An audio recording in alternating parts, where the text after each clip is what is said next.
Today, guys, we're going to take a quick look at some waves and take a look at how we might visualize these waves. We've got a big super Slinky here in my hallway. My son is helping me hold it. My daughter's taking the video.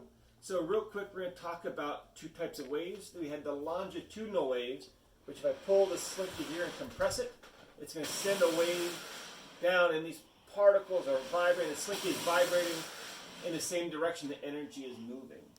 Transverse waves are when we send it down the chain by going perpendicular to the motion of the energy. We can see it better if I send one quick wave pulse. Right? If I send one pulse down, you can see the energy moving back and forth.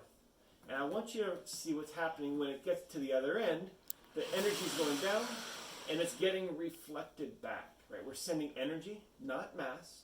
If I send one pulse down, I'm shaking the Slinky to my right. When it hits the end, which is fixed, it's reflecting the other way. It's inverting.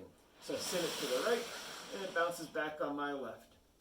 Right. A couple of other details. How about the speed of this wave? If I give it a little shake, it moves down, and it kind of peters out there. If I give it a bigger shake, it takes just as long, in the same amount of time, but it's just got a bigger amplitude. Right? And so we can see that inverted wave better if I send one. If I send a couple, we start to get some interference as one wave inverts and reflects, and the second wave is still on its way down.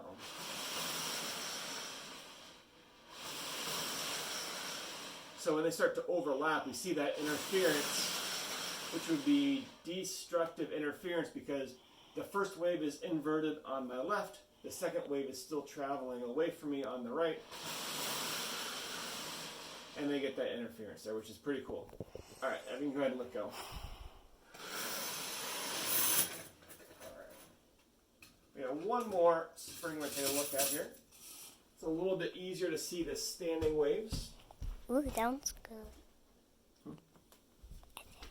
All right, so sometimes this is a little harder to see. It's a little bit too fast, right? There's a different medium, it's a different spring, so the waves travel faster. We can see that. It's harder to see the inversion. What we can see, though, is sometimes we get a standing wave. A standing wave is when that traveling wave seems to be standing still.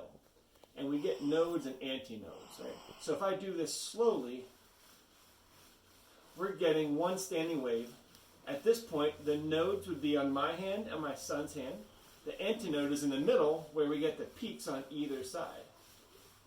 Right. The wavelength here, the distance between my son and I, would be half of a wavelength. If I speed this up, so I can get this to work, I can get one wavelength between us. There are now two antinodes, two humps, and three nodes. There's a node at my hand, there always will be, a node at my son's hand, and one node in the middle where it seems not to be moving. If I'm careful, I can get, let's see, a third one. There we go.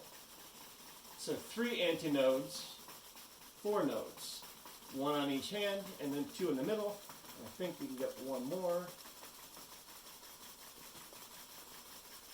So there you go. There's 5 nodes and, hard to talk to it, 4 antinodes.